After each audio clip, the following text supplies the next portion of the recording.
volver a la epístola a los Colosenses, como lo hemos hecho la semana pasada. Hemos visto el primer capítulo y los primeros versículos también. Esta vez vamos a leer el capítulo 1 de Colosenses desde el versículo 15. Colosenses capítulo 1, versículo 15.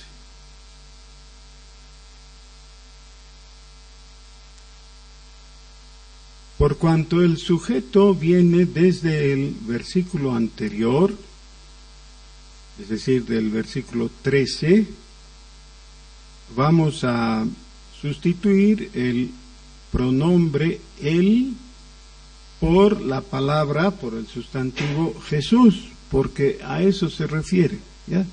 Ese él es Jesús. Entonces vamos a leer en esa forma, ya que estamos comenzando aquí. Dice: Jesús es la imagen del Dios invisible, el primogénito de toda creación, porque en Él fueron creadas todas las cosas, las que hay en los cielos y las que hay en la tierra, visibles e invisibles, sean tronos, sean dominios, sean principados, sean potestades. Todo fue creado por medio de Él y para Él. Y Él es antes de todas las cosas, y todas las cosas en Él subsisten. Y Él es la cabeza del cuerpo, que es la iglesia, el que es el principio, el primogénito de entre los muertos, para que en todo tenga la preeminencia. Por cuanto agradó al Padre que en Él habitase toda plenitud, y por medio de Él reconciliar consigo todas las cosas, así las que están en la tierra como las que están en los cielos, haciendo la paz mediante la sangre de su cruz. Amén. El pronombre él, que hemos sustituido en primera instancia, ¿no?, con Jesús, porque por el contexto anterior se trata del Señor Jesús. Aparece ahí en el versículo 15, en el versículo 16, 2 veces, en el 18, otra vez, en el 19 y en el 20. ¿Qué podemos deducir de ese énfasis que tenemos con el pronombre él?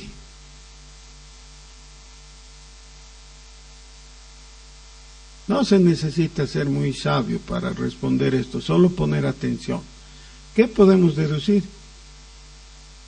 Es un pasaje cristológico. ¿De qué está hablando?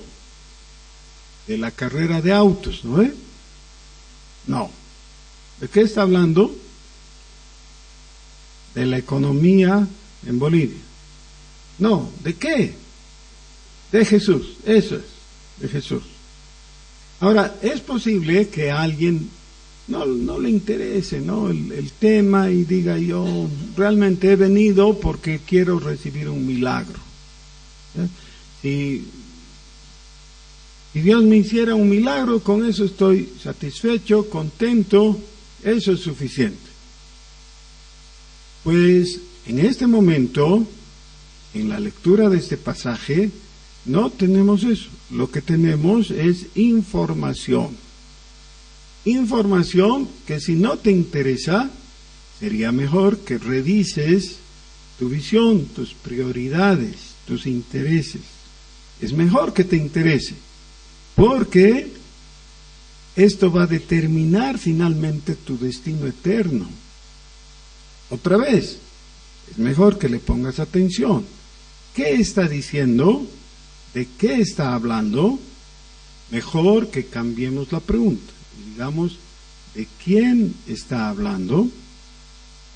Para comprender esto, necesitamos un poquito de gramática, ¿ya? Hay unas palabras que se utilizan en en cualquier idioma realmente, que se llaman las preposiciones. ¿Qué son las preposiciones? Son esas palabras que muchos no les ponen atención. La atención generalmente queda centrada en los sustantivos, porque son muy importantes, ¿no? O en los verbos. ¿Sí? Pero luego, junto con los sustantivos, vienen los adjetivos, y por eso tienen un poquito de importancia. Pero a las preposiciones, ¿quién les pone atención? Es más, miren, las preposiciones son esas palabritas que nos complican la vida cuando traducimos el texto original del hebreo o del griego a el español. ¿Saben por qué? Porque muchas veces no coinciden. Es decir, hay preposiciones en el idioma original que en nuestro idioma no significan exactamente igual y que su uso es diferente en cada idioma. Por ejemplo, nosotros tenemos la preposición en español, ¿no? Saben que es muy interesante porque la preposición en griego es exactamente igual. En español se escribe en. En griego se escribe epsilon nu, ¿ya? Y se lee en. Igual. Entonces quedamos encantados porque decimos, ya puedo hacer un poquito de traducción del griego al español, y donde encuentro en, le pongo en español. Pero a veces no coincide. Está un poquito desfasado. Y eso nos complica. Ahora, he comenzado con la dificultad que presenta una palabrita, pero vamos a pasar la hoja y ver la facilidad, la ayuda que nos prestan estas palabritas llamadas preposiciones. Así que volvamos a leer el texto, ya con ojos de gramáticos. ¿Saben? Gramáticos es otra palabra que se traduce del griego y que no nos gustaría que nos asignen esa palabra. La palabra gramático, refiriéndose a un hombre, ¿no? Es la palabra que traduce escriba. ¿Se acuerdan? Ay de vosotros, escribas y fariseos. ¿Saben qué dice originalmente? Hay de vosotros gramáticos y fariseos. Qué interesante, ¿no? Bueno, pero vamos a hacer de gramáticos por un momentito, ¿ya? Y vamos a investigar qué dice el texto desde este aspecto de la gramática. Dice, él es la imagen de... Realmente tenemos del, pero del es una palabra compuesta por de y el. El es el artículo, de es la preposición. Él es la imagen de el Dios invisible. Él es la imagen de. La preposición de exige el caso genitivo. El genitivo siempre tiene que ver con la relación de pertenencia. Ahora, la imagen de Dios, está diciendo. Él es la imagen de Dios. Tratemos de ver qué significa eso. Si alguien dice, Ahí está Dios. Y nosotros volcamos nuestros ojos para ver a Dios. ¿Qué vamos a ver?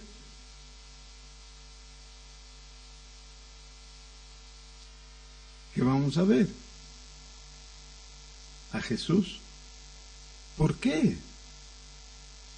Él es su imagen. Eso es, así de sencillo. Como Jesús es su imagen, vamos a ver a Jesús cuando queramos ver a Dios. Esto no es una ocurrencia de Pablo que escribe la epístola a los Colosenses. Esto es lo que anuncia todo el Nuevo Testamento. Fíjense, el apóstol Juan en su evangelio dice: a Dios nadie le dio jamás.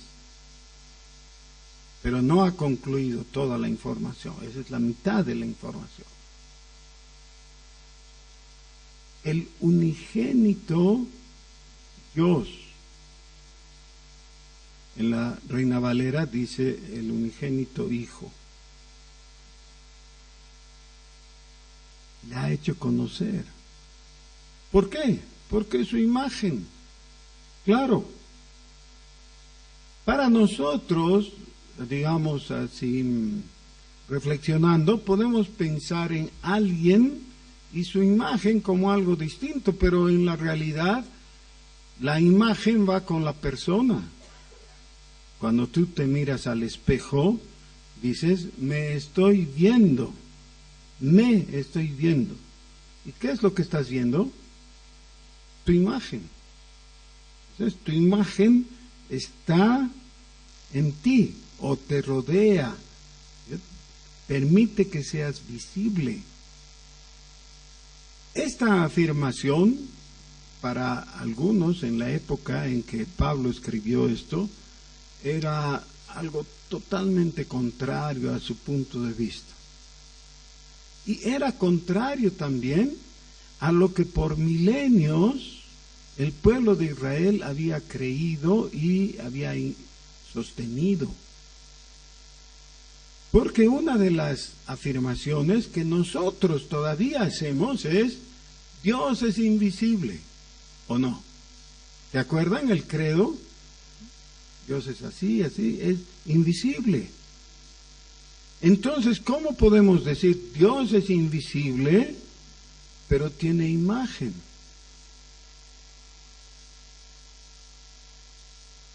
Y eso es lo que está diciendo. Dios tiene imagen, y esa imagen es Jesús. La imagen de Dios es una evidencia de la misericordia de Dios. Es solo por su gracia que nosotros podemos mirar la imagen de Dios. Es decir, podemos ver a Dios en su imagen. Pero no podemos hacerlo a voluntad. Lo hacemos bajo la administración soberana de la gracia de Dios. Dios se deja ver. Esto está mejor expresado, representado, al final de los evangelios. Ya, los 4 evangelios nos dicen que después de la muerte y sepultura del Señor Jesús, Él resucitó. Y llegó un momento específico para la persona que Él eligió, en que Dios se hizo visible. Por ejemplo, cuando María Magdalena estaba lloriqueando ahí, el Señor le habló, le dijo: María.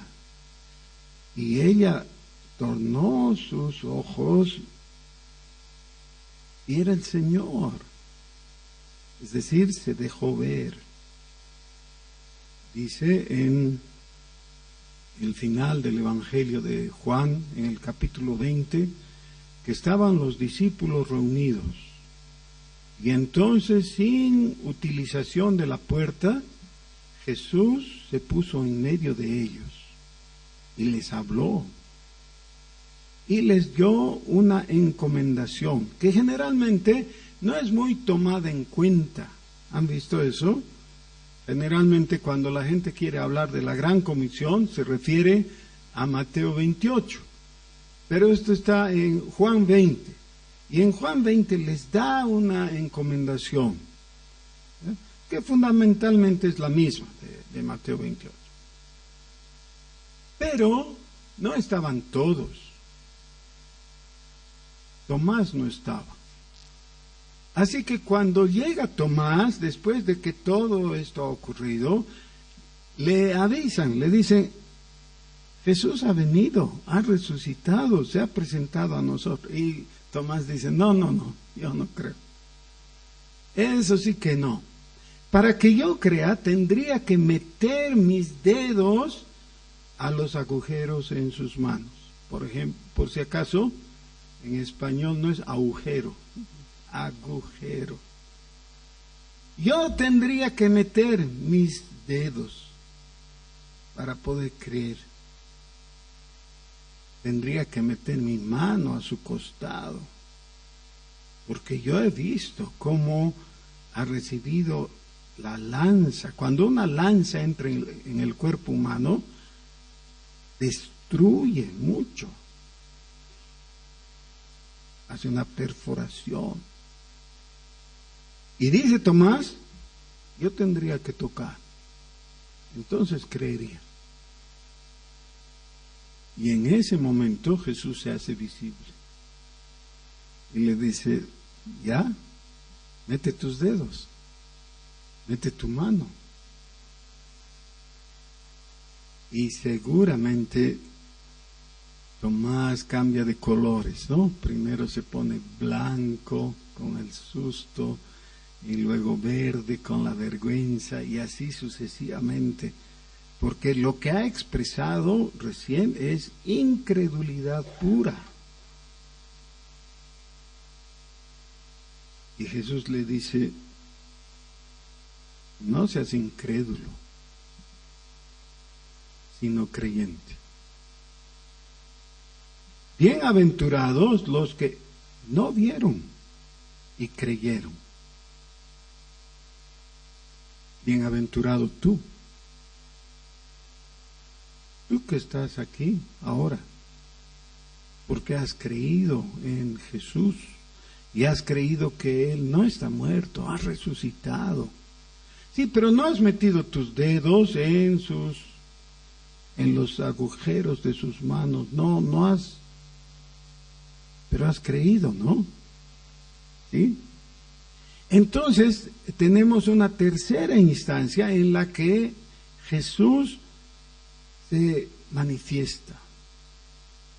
La instancia para Magdalena, los otros discípulos, para el mismo Tomás, es la instancia sencilla, fácil, material. Mira, ahí está Jesús, ha resucitado. Y bienaventurados los que no vieron y creyeron, pero vivieron en esa generación. Algunos de ellos dieron su vida por el resucitado. Y nosotros no hemos visto a Jesús físicamente, pero hemos creído en el mensaje del Evangelio que nos habla de Jesús triunfante, con vida. Hemos creído. Bienaventurados.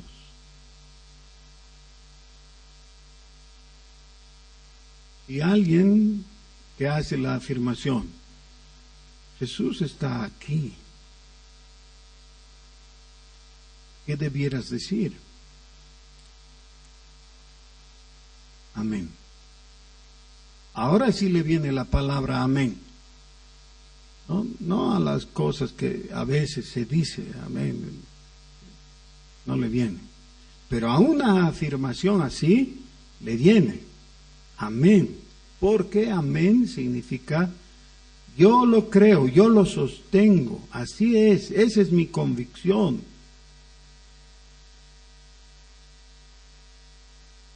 ¿Cuál es la afirmación de Pablo en el versículo 15? ¿Cuál es? Jesús es la imagen del Dios invisible, lo cual parecería un contrasentido. El que es invisible no tiene imagen, obviamente, pero la idea completa es aquel que no es visible normalmente. Ahora se ha hecho visible, por tanto, sí tiene imagen. Jesús es su imagen. Luego hay una coma y dice, el primogénito de toda creación. La palabra primogénito nos puede llevar a confusión y de hecho les lleva a confusión a algunas personas que niegan la divinidad del Señor Jesús. Dicen, Jesús no es divino porque ha sido creado, puesto que la primera obra de creación de Dios ha sido Jesús, ya que es el primogénito. Esa es una herejía, es decir, es una doctrina inaceptable. Jesús no es criatura, es el Dios creador. Jesús es el que ha creado todo y eso es lo que dice este pasaje justamente, para que entendamos. Cuando estamos hablando del Señor Jesús, no estamos hablando de aquel que fue creado por Dios. Estamos hablando de aquel que ha creado todo lo que existe. Muy bien, pero entonces, ¿por qué es el primogénito? Porque la palabra primogénito, tanto en el hebreo como en el griego, tiene dos funciones. Una, efectivamente, hablar del primero que ha nacido y por tanto merecía en esas culturas recibir la herencia. El primogénito era el que recibía la herencia. Pero la otra, el otro sentido, es simplemente heredero. Nosotros también tenemos palabras así, que tienen un sentido fundamental, original, pero que con el uso del tiempo, o con el transcurrir del tiempo, van adquiriendo un sentido más técnico. Eso es lo que nos pasa ahora con varias palabras del inglés que absorbe o se absorbe en español. Y cuando las mencionamos, ya le hemos dado un valor de acuerdo a nuestro propio entendimiento, y a veces viene alguien cuya lengua original es el inglés, nos oye y no entiende qué estamos diciendo, porque nosotros le hemos cambiado levemente el sentido al término inglés para adaptar ese término al español. Eso es lo que pasa también con la palabra primogénito. Está diciendo, es el heredero de todo, para él es todo. Ahora, nosotros en nuestras casas, todos nosotros, tenemos muebles. Los muebles se supone que están hechos dentro de un estándar de comprensión lógica para suplir nuestras necesidades. ¿Qué tal sería si alguien, un carpintero al que le has encomendado, te construye una silla que el asiento está a 1,5 metros de altura? ¿Qué tal? La primera impresión que vas a tener, esto debe ser originalmente para un lugar especial. ¿Han visto? Hay lugares que tienen taburetes o sillas más altos, pero tiene un propósito, tiene una razón de ser. En algunos casos tienes que subir un peldaño y ya te logras sentar a una altura mayor, pero lo normal es que cualquier persona, como ustedes ahora, se sientan en un lugar que les queda cómodo. ¿Por qué? Porque el ingeniero que ha diseñado eso ha pensado en las dimensiones de tu cuerpo. De vez en cuando llegas a una casa y tienen un juego de living fantástico. Te sientas, ya no te quieres levantar, ¿no? Es tan cómodo, tan acogedor, y de repente dices, este es mi sillón, aquí quiero quedarme. Te encanta, ¿no? Lo sientes a tu medida. Este universo tiene una medida. Este mundo está hecho pensando en alguien. Lo mismo que tu traje, tu sastre te lo ha hecho a tu medida, ¿no es cierto? Es para ti. ¿Así es? Sí. Es para Jesús. Este es el mundo de Jesús. Y un momento dices, yo creí que era mi mundo. A ver, ¿no es para mí? No, si vamos a poner las cosas en orden y vemos con atención el texto, necesitamos reconocer, sí, me queda bien este mundo, pero no ha sido construido originalmente para mí, es para Jesús. Por tanto, algunos llegan a la conclusión, bueno, si no es para mí, lo voy a quemar. 8 millones de hectáreas quemadas.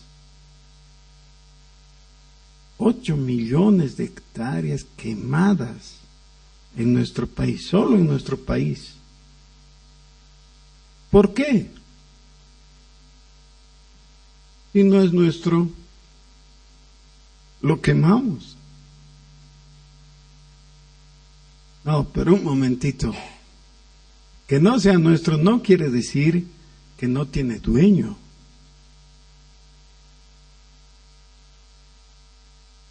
Es de Jesús.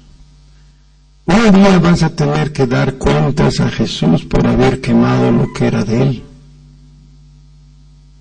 Y así con todos los atentados que se hacen, con lo que la gente dice a la naturaleza. No es la naturaleza, ese es un término griego. Es la creación. Es la creación de Dios.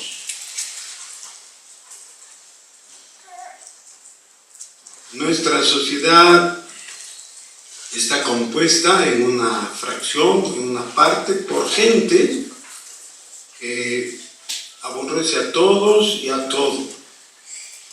Entonces ven que tu vecino ha pintado su verja, está bien bonita, y al pasar le pone un garabato. ¿Por qué? ¿Por qué hace eso?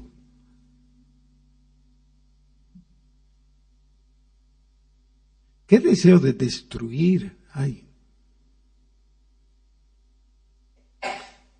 Mi mamá tuvo la idea de poner arbolitos frente a la casa, frente a su casa. Sembró arbolitos y duraron un día. Alguien al pasar los quebró. Entonces pensó, es un accidente. Sembró otros arbolitos. Y de nuevo duraron muy poco. Entonces construyó unas jaulas, ¿visto, no? De palitos para proteger a los arbolitos. Y así ha logrado que 2 crezcan. Uno finalmente lo han matado nomás, y el otro sí ha crecido y ha tenido algunos años de duración, pero con empeño y con mucha protección y todo. ¿Por qué tendríamos que defender a un arbolito que está para embellecer, para mejorar, ¿no es cierto? Ustedes saben todos los beneficios que da un árbol. ¿Por qué romperlo? ¿Por qué?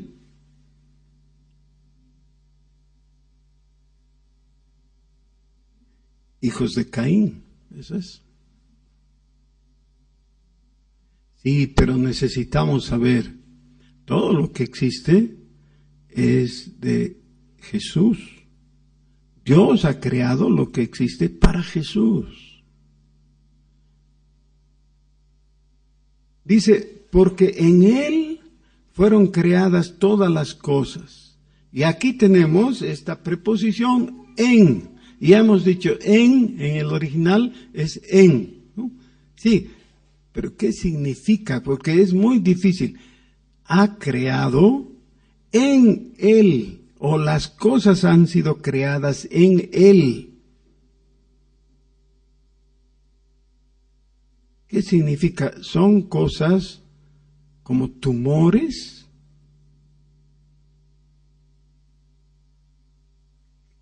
¿Qué es en?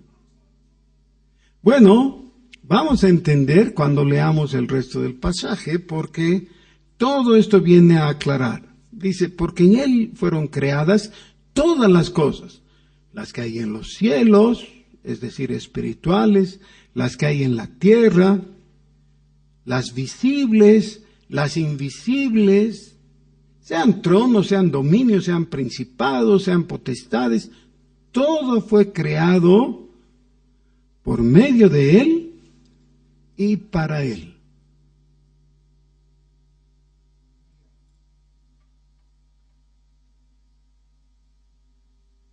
Un hombre fue al sastre y le encargó un traje. El que lo atendió no había sido el sastre, sino su ayudante, que quería hacerse unos pesos aprovechando que el maestro no estaba, ¿no? Entonces le tomó las medidas y el hombre llevó un casimir inglés para tener un traje fino, dejó el casimir ya y con las medidas y con la cita para ir a recogerlo. Cuando fue a recogerlo, el traje estaba hecho, pero era un mamarracho. Realmente estaba muy mal. Claro que, bien dobladito, no se notaba, y el hombre que había hecho este mamarracho le dijo, mírase, va a ver qué bien le queda. Entonces él se puso y no le quedaba bien, claro. Había de un lado, el asunto le jalaba así, el pantalón también estaba todo mal. El hombre dijo, maestro, creo que no me queda bien. No le queda, solo tiene que acostumbrarse, va a ver usted. Mire, salga a caminar, dé la vuelta al manzano y cuando vuelva ya se va a sentir cómodo con su traje, todo bien. Bueno, dijo él, y salió. A la vuelta de la esquina había una clínica. A la puerta de la clínica, tomando solcito antes de volver a entrar a sus labores, habían 3 médicos que estaban charlando entre ellos. Y lo ven pasar al hombre extraño que parecía que estaba rengueando con cada paso que daba. Además, el hombro le quedaba levantado, todo feo.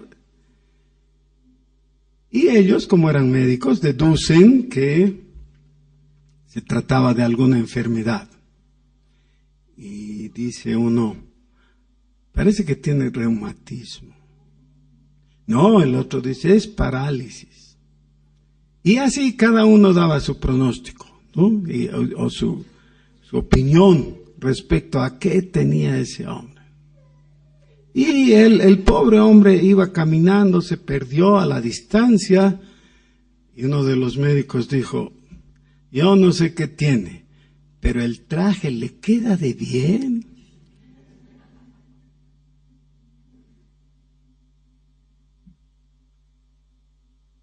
Dios ha hecho bien las cosas, nosotros las hemos distorsionado. Cada invento de Dios nosotros lo hemos perjudicado. cada cosa que Dios nos ha dado a cuidar, nosotros hemos destruido, porque no hemos reconocido esta verdad fundamental. Por medio de Él y para Él, para Jesús. Versículo 17. Y Él es antes de todas las cosas, y todas las cosas en Él subsisten.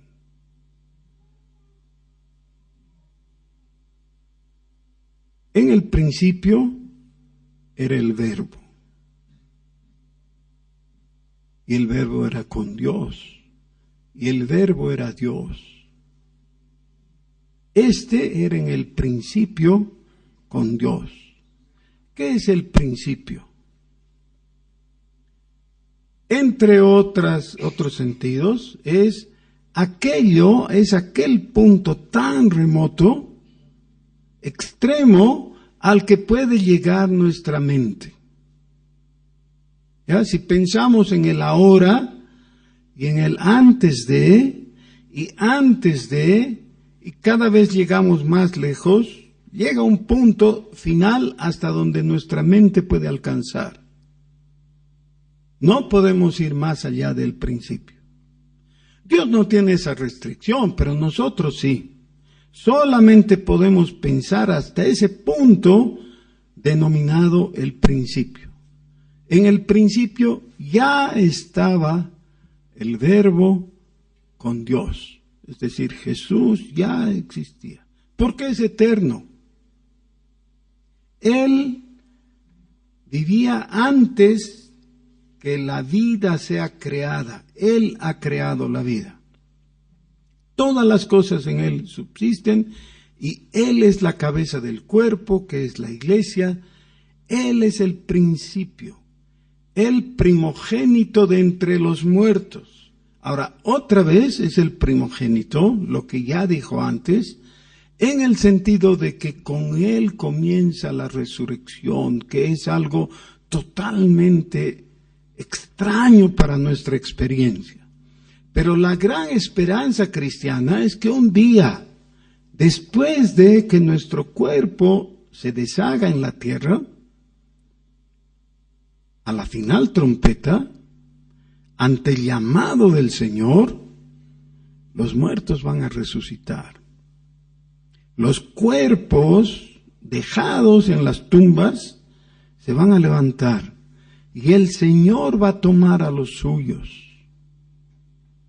Nosotros somos los suyos. Nuestra esperanza es la resurrección. No ya con estos cuerpos que se envejecen, se afean, se enferman, decaen. No, con cuerpos gloriosos.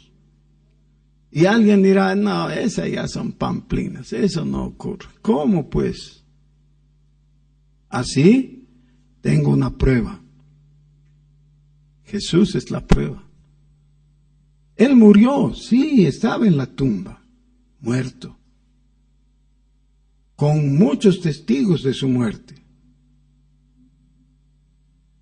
Pero no quedó en la tumba, Él ha resucitado.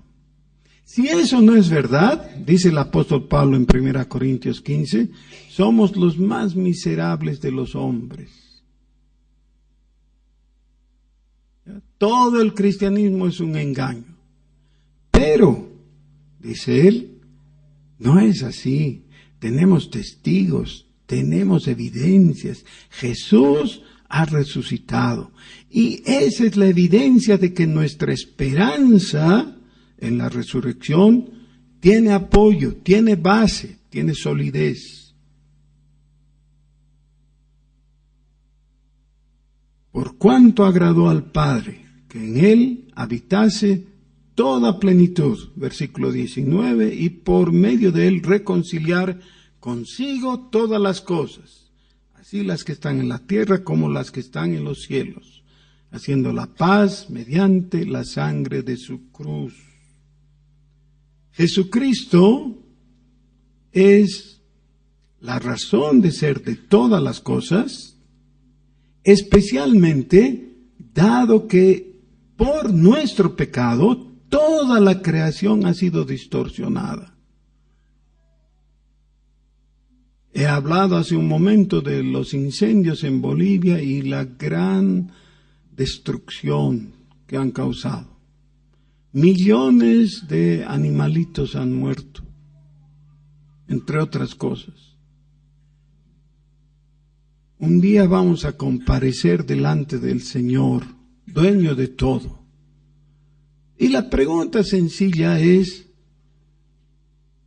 ¿por qué han creado mi creación? ¿Qué les pasa? ¿No han visto? Todo lo que he creado es bueno en gran manera, dice el Señor. Bello. ¿Por qué lo han quemado?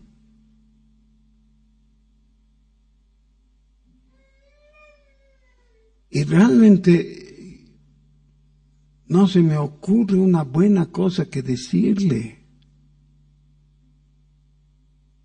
Solamente, Señor, somos culpables, porque somos imbéciles. Hacemos justo lo que te desagrada para desagradarte y ni siquiera logramos algo bueno o explicable en alguna forma.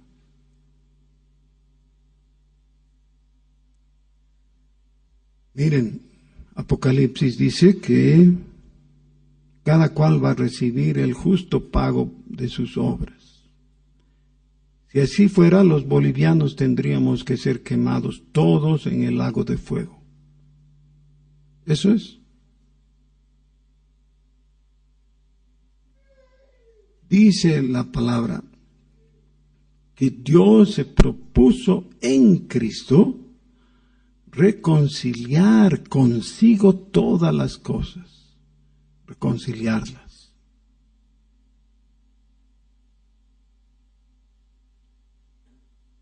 Me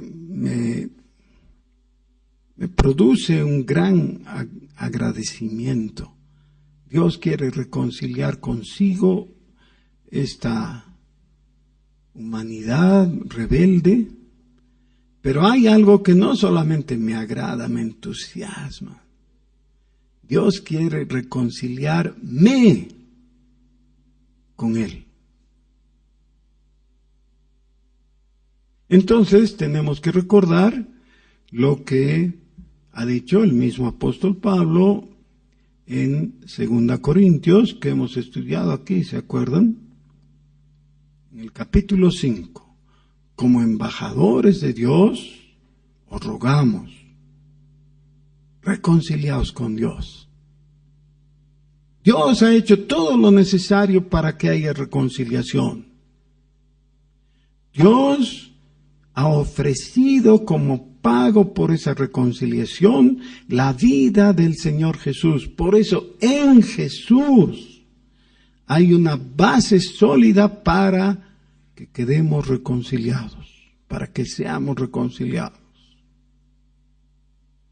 El clamor, el llamamiento sigue siendo: reconcíliense con Dios.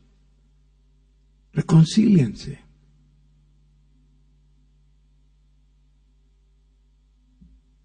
Oremos.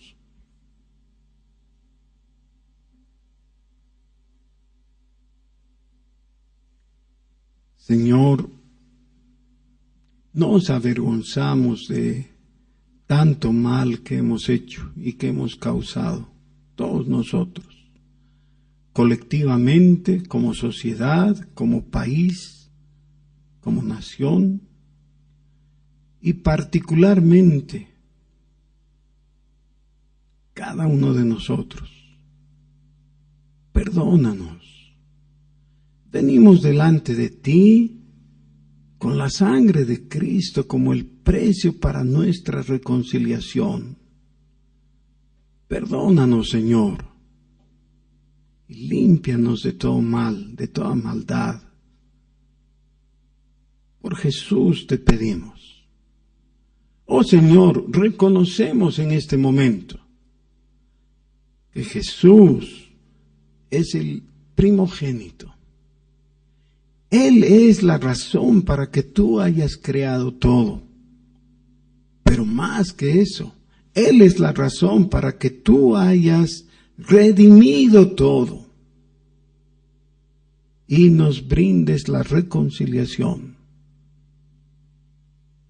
Nos arrodillamos delante de ti, nos inclinamos delante de ti, Señor, para pedirte perdón y limpieza. Oh Señor, bendito sea tu nombre, por Jesús. Amén.